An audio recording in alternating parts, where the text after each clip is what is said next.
क्या आपने कभी सोचा है कि क्यों आपके सबसे अच्छे इरादे भी बार बार गलत समझे जाते हैं? क्यों जब आप दूसरों को सम्मान देते हैं तो वही इज्जत आपको वापस नहीं मिलती? क्या ऐसा कभी हुआ है कि आप लोगों की मदद करने में अपना सब कुछ लगा देते हैं पर अंत में आपको सिर्फ निराशा ही मिलती है? क्या यह कभी आपके दिल को चीरने वाली भावना बन गई है कि आप इस दुनिया में अपने पूरे दिल से देते हैं लेकिन बदले में आपको तिरस्कार और अपमान मिलता है? जब आप दूसरों की आलोचना और अपमान सहते हैं तब क्या आपने सोचा है कि ये इंसान ही है जो आपकी आत्मा को कुचलने पर तुले है, या यह कुछ और है? क्या यह कोई गहरी आत्मिक लड़ाई है जिसमें आप संघर्ष कर रहे हैं लेकिन इसका स्रोत नजरों से ओझल है? अगर आप भी इस सवाल से जूझ रहे हैं कि आखिर क्यों आपके साथ यह सब हो रहा है, तो यह समय है जागने का। यह समय है पहचानने का कि इन मुश्किलों का सामना सिर्फ आप अकेले नहीं कर रहे हैं, परमेश्वर आपके साथ हैं और उनका न्याय कभी असफल नहीं होता। मैं समझ सकती हूँ कि आप सभी की जिंदगी में कठिनाइयों का सामना करना पड़ रहा होगा, चाहे करियर हो, रिश्ते हो या फिर वित्तीय समस्याएं। हम सब कहीं ना कहीं जीवन के किसी मोड़ पर संघर्ष कर रहे हैं और जब हम खुद को इन कठिनाइयों में घिरा हुआ पाते हैं तब कई बार हम सोचते हैं कि हमारे साथ ही ऐसा क्यों हो रहा है। लेकिन आज मैं आपको एक महत्वपूर्ण बात बताना चाहती हूँ। परमेश्वर के लिए कुछ भी असंभव नहीं है। वह हमारी सभी कठिनाइयों को दूर कर सकता है, बशर्ते हम उस पर भरोसा रखें और उसके मार्गदर्शन में आगे बढ़ें। अब इस बात को समझाने के लिए मैं आपको एक कहानी सुनाती हूँ जो हमारे जीवन में उम्मीद और बदलाव की ताकत को दर्शाती है। एक जवान लड़का था जो एक बहुत ही महंगी और शानदार कार का मालिक था। वह अपने दोस्तों को यह गर्व से बताता कि यह कार उसे उसके भाई ने गिफ्ट की थी। उसे इस बात पर बहुत गर्व था कि उसके भाई ने इतनी महंगी चीज उसे दी है। एक दिन वह इस कार में घूम रहा था जब उसने एक छोटे से बच्चे को अपनी गाड़ी को ध्यान से देखते हुए देखा। बच्चा उस कार को छूने की कोशिश कर रहा था, मानो उसकी चमक और सुंदरता से मंत्रमुग्ध हो गया हो। लड़के ने उससे पूछा, तुम्हें यह कार कैसी लग रही है? बच्चे ने जवाब दिया, बहुत ही खूबसूरत है। क्या तुमने इसे खरीदा है? लड़के ने गर्व से कहा, नहीं, ये मेरे भाई ने मुझे गिफ्ट की है।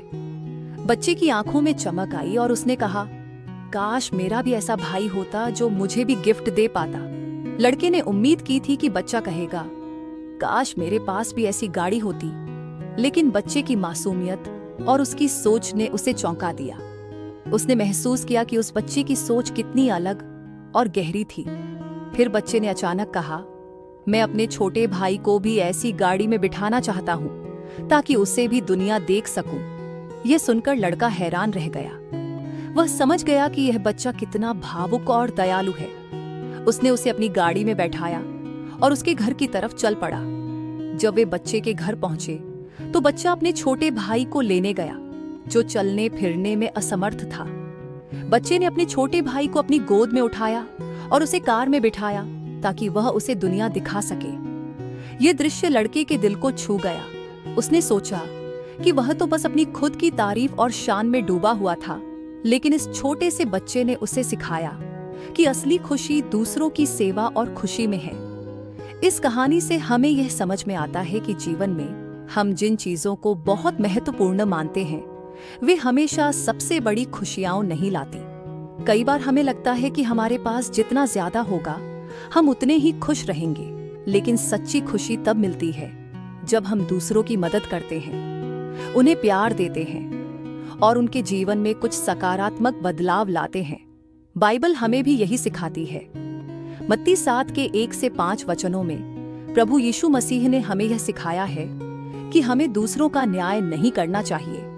उन्होंने कहा, जैसे तुम दूसरों का न्याय करते हो वैसे ही तुम्हारा न्याय होगा, और जिस माप से तुम मापते हो उसी माप से तुम्हारे लिए भी मापा जाएगा। मत्ती 7 के 2 वचन। हम अपने आसपास के लोगों को उनकी बाहरी स्थिति देखकर ही जज करते हैं। उनकी आर्थिक स्थिति, उनके पहनावे या उनकी गाड़ी देखकर हम अंदाजा लगा लेते हैं कि उनकी जिंदगी कितनी अच्छी या बुरी है, लेकिन हम यह नहीं जानते कि उनके दिल में क्या चल रहा है, उनकी जिंदगी में क्या संघर्ष है। जब हम दूसरों को जज करते हैं, हम खुद परमेश्वर की दृष्टि में अपनी आत्मा को गंदा कर लेते हैं। इसलिए प्रभु हमें कहते हैं कि पहले हमें अपनी आंखों से वह कांटा निकालना चाहिए जो हमें ठीक से देखने नहीं दे रहा है, ताकि हम दूसरों की मदद कर सके। जब हम किसी को उसके बीते हुए कल के आधार पर जज करते हैं, हम उसे उसकी गलती के साथ बांध देते हैं, जो परमेश्वर नहीं चाहता। बाइबल हमें बताती है कि परमेश्वर हमारी पुरानी गलतियों को भुला देते हैं जब हम सच्चे मन से प्रायश्चित करते हैं। लेकिन हम इंसान उस व्यक्ति के बीते हुए कल को नहीं भुला पाते। ये हमारी कमजोरी है। परमेश्वर हमसे यह नहीं चाहते कि हम दूसरों की पुरानी गलतियों को पकड़कर रखें। उन्होंने हमें सिखाया है कि जैसे उन्होंने हमें माफ किया, वैसे ही हमें भी दूसरों को माफ करना चाहिए। ये हमें लूका 6:37 में देखने को मिलता है, जहां प्रभु यीशु मसीह कहते हैं, किसी का न्याय मत करो तो तुम्हारा न्याय न किया जाएगा, निंदा मत करो तो तुम्हारी निंदा न की जाएगी, क्षमा करो तो तुम भी क्षमा पाओगे। यहाँ से हमें यह शिक्षा मिलती है कि हमें दूसरों को उनकी बाहरी स्थिति या उनके बीते हुए कल के आधार पर नहीं जज करना चाहिए। हमें उनके वर्तमान को देखना चाहिए और उनकी मदद करनी चाहिए, जैसे परमेश्वर हमें सिखाते हैं। और जब हम दूसरों की मदद करते हैं, तब हमें सच्ची शांति और आनंद मिलता है। कई बार हम सोचते हैं कि अगर हमारे पास ज्यादा पैसा या बड़ी गाड़ी होगी, तभी हमें सच्ची खुशी मिलेगी। लेकिन जब हम दूसरों के जीवन में सुधार लाते हैं, उनके संघर्षों को समझते हैं और उनकी मदद करते हैं, तभी हमें सच्ची संतुष्टि मिलती है। पवित्र बाइबल हमें सिखाती है कि जो जैसा बोओगे वैसा ही काटोगे।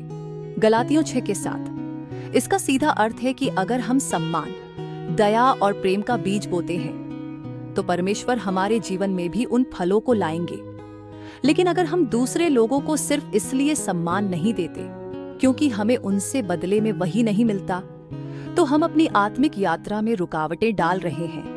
अब सवाल आता है कि जब हमें सम्मान वापस नहीं मिलता, तब क्या करें? इसका जवाब हमें यीशु मसीह के जीवन से मिलता है।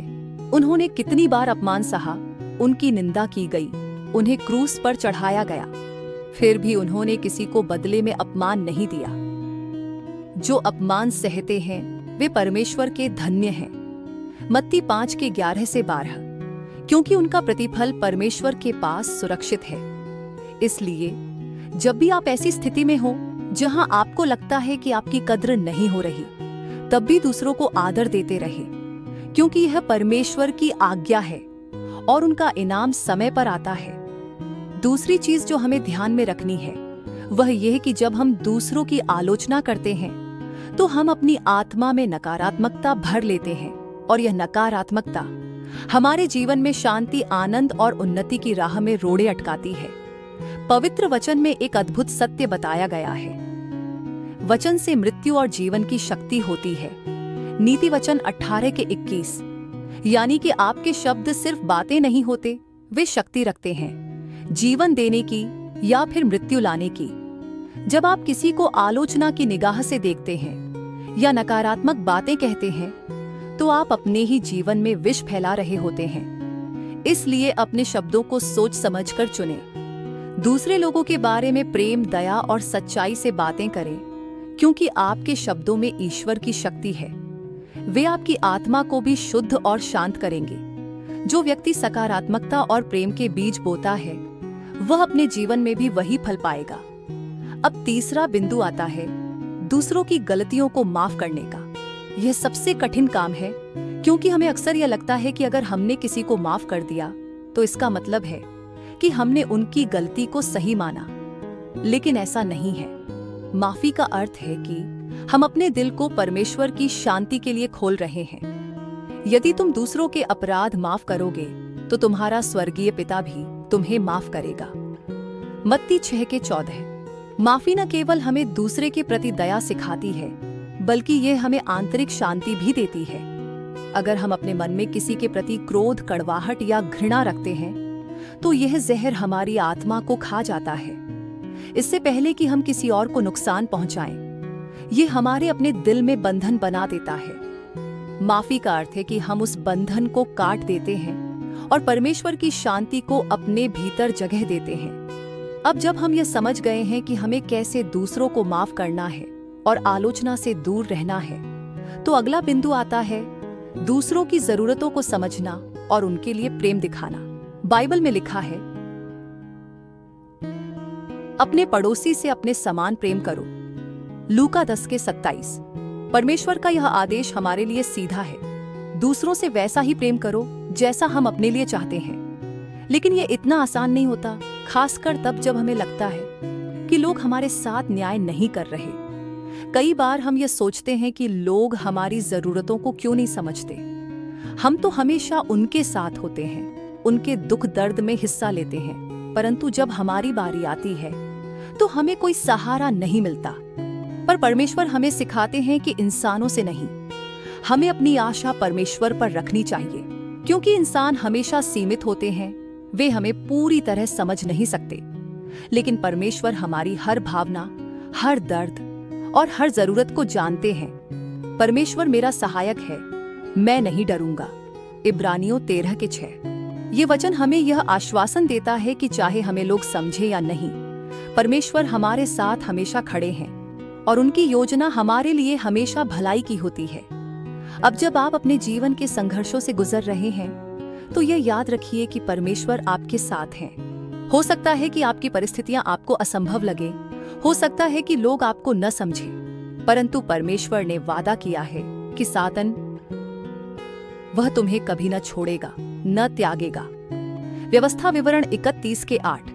आपकी लड़ाई केवल बाहरी नहीं है, यह एक आत्मिक लड़ाई भी है। इसलिए अपने मन और आत्मा को परमेश्वर के वचनों से भरिए, क्योंकि उनकी शक्ति आपको हर लड़ाई में विजयी बनाएगी। मेरे प्रिय ख्रिस्त विश्वासी भाइयों और बहनों, अगर आज की यह बात आपके दिल को छू गई हो, अगर आप भी अपने जीवन के संघर्षों में परमेश्वर की शांति और उनके मार्गदर्शन की खोज में हैं, तो हम आपसे विनम्र आग्रह करते हैं कि हमारे साथ इस यात्रा में जुड़े। हमारा चैनल सेक्रेड स्क्रिप्ट सोर्स हर दिन आपके लिए बाइबल की प्रेरणादायक कहानियां और परमेश्वर के वचन की शिक्षाएं लेकर आता है, जो आपके जीवन को नई दिशा और ताकत दे सकती है। कृपया हमारे चैनल को सब्सक्राइब करें और हमें इंस्टाग्राम और एक्स पर भी फॉलो करें। इन सभी के लिंक आपको इस वीडियो और हमारे चैनल की डिस्क्रिप्शन में मिल जाएंगे। आइए हर दिन परमेश्वर के अनमोल वचनों के साथ अपने जीवन को बदलें और उनके मार्गदर्शन में चलें। आपका दिन प्रार्थनामय हो और परमेश्वर की अनंत कृपा आप पर सदैव बनी रहे। पिता, पुत्र और पवित्र आत्मा के नाम पर आमीन। जय यीशु।